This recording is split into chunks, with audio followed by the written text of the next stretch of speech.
Cold autumn day. Uh, 7 degrees this morning.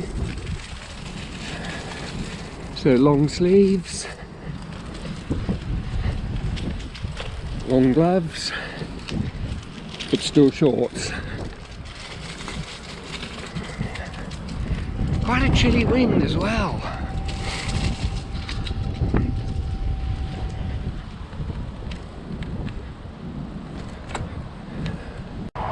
The Hillsborough River reflecting the grey sky. Tide's high actually. I remembered seeing the bike path was closed yesterday, so that's why I came through the trees. And it is still today.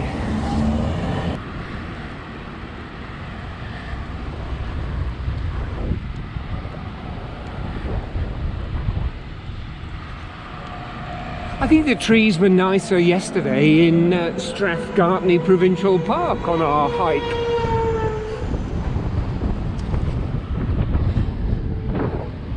Morning crows.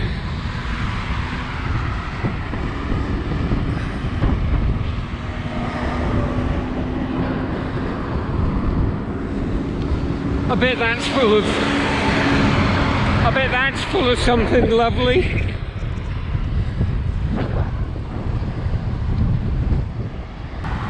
Today I'm taking a slightly different route through town so I can show you the former ticket office of the Charlottetown Railway.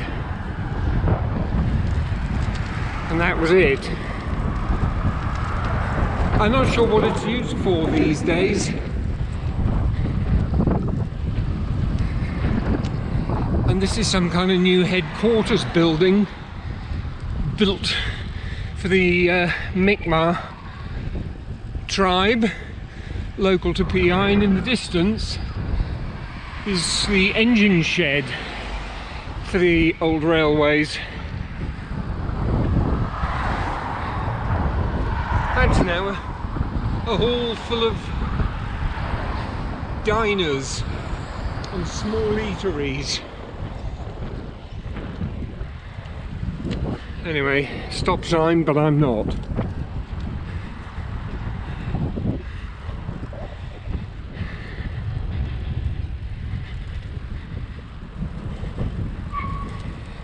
Like a lot of boat owners, he's taken his out of the water so it doesn't get frozen into the harbour. And still in the spirit of variety, I've taken a different route through the centre of town. I'm not going to go through Victoria Park. It's probably howling a gale off the harbour. So I've come through the government buildings. And now we're on Euston Road, one of the older roads downtown. There's a lot of quite smart buildings down here. These would have been single family homes at one stage. A couple still are, but most are divided up into apartments. And still some nice colour to the trees down here.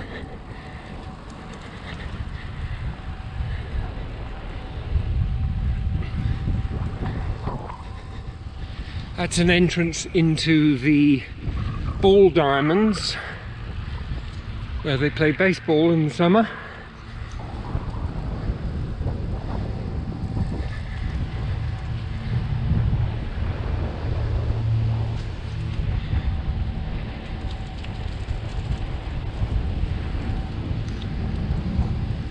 This is the Canadian Army, PEI regiment. Buildings look ancient, like something from the Second World War. And that house looks like something out of Grand Designs.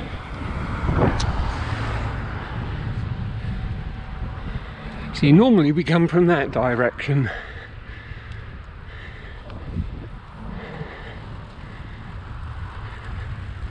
Well, I've stopped here at the bridge over Owens Creek.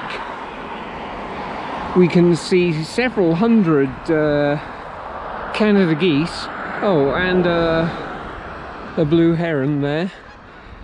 These are all congregating, ready to migrate. And they'll probably be joined by a load more before they go.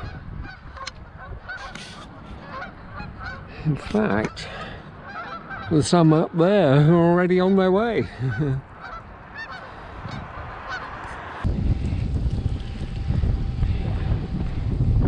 Here we go past my old apartment building.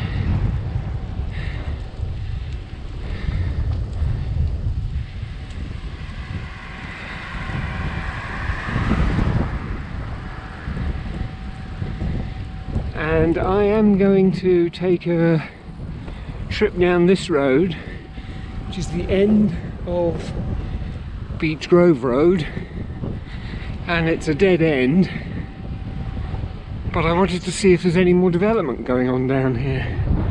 Nice little garden there to sit in. This used to be empty on both sides down here, but all this new stuff has popped up. That'll be gone soon, I expect, and more buildings will be up. Affordable housing.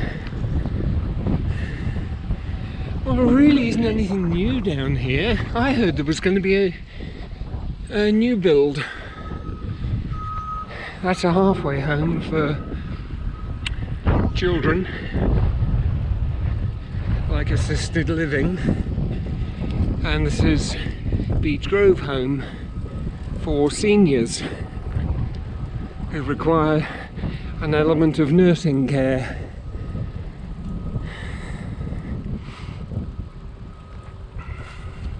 Well, while we're down here, we might as well go right the way to the end.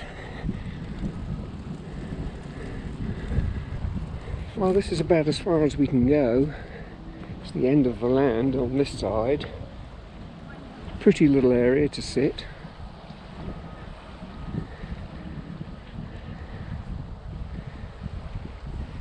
Looks like the coastline is going to go eventually.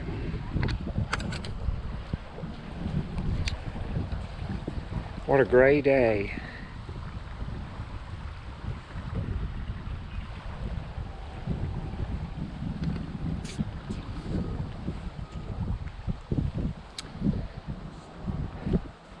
There's a great deal more cars here than there ever used to be.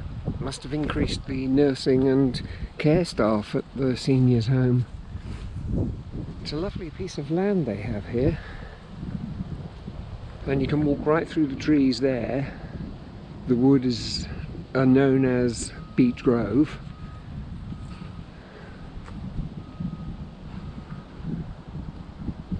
And that's about all there is to see down here. Well, that was quite a cold and windy ride on Upton Road and Sleepy Hollow Road. But I've made it as far as the PEI Firefighters Association Training Centre, and I'm going to join the Confederation Trail here and head back into town that way. Rather pretty today.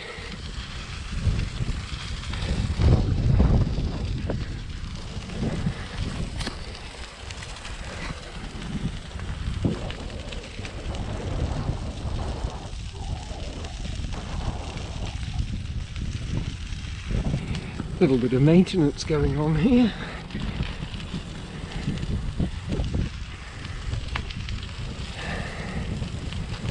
Look at that splash of colour.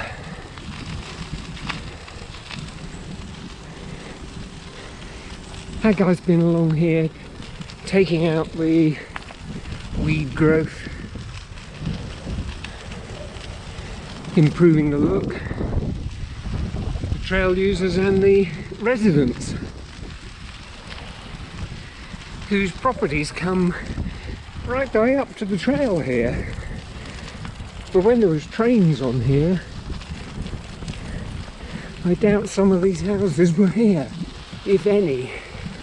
It looks like this whole section has been cleared. The ditches are quite open now. They'll be full of snow before too long.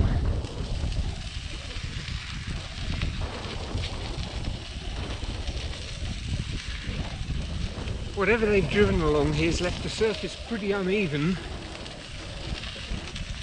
Now we're on the section of trail which would have been used by those running the half marathon this last Sunday. I've run that race I think 6 times, 5 or 6, and the full marathon twice. I miss it a little bit, but I have to say I'm enjoying the cycling more.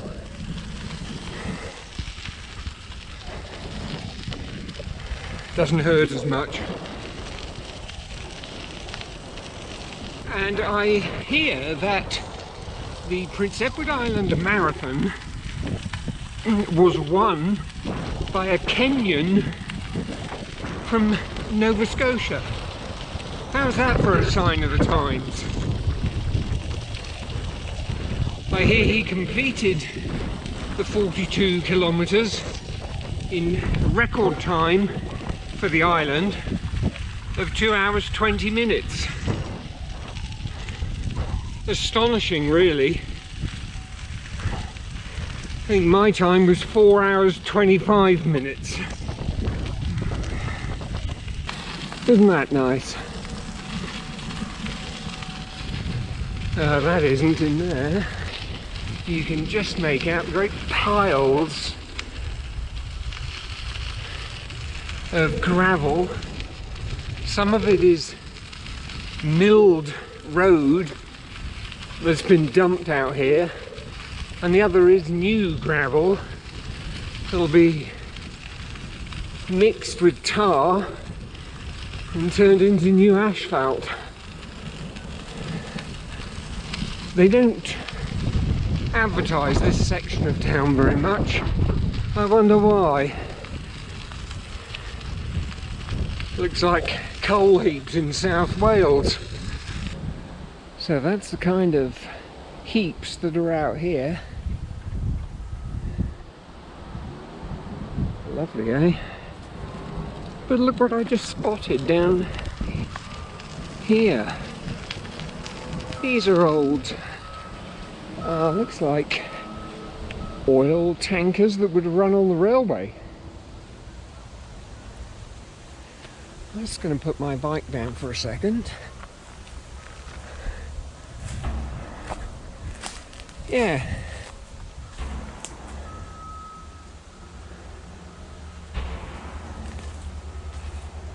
Sunk right into the ground there. I wonder how much longer these will be here. No, I doubt anyone's going to move them in a hurry.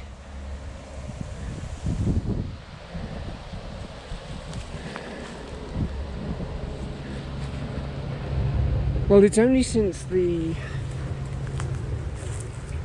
work to clear the grass ditches and shoulders here that those have been revealed. I've ridden by them many times and not really spotted them.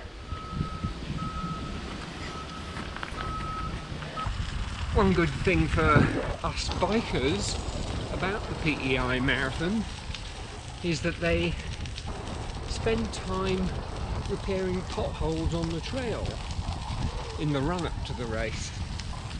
And I notice a lot of gone. Well, it says it's temporarily closed, but I don't entirely believe that. So we'll head on it and see. Ah, look at that, there's a whole load of people walking.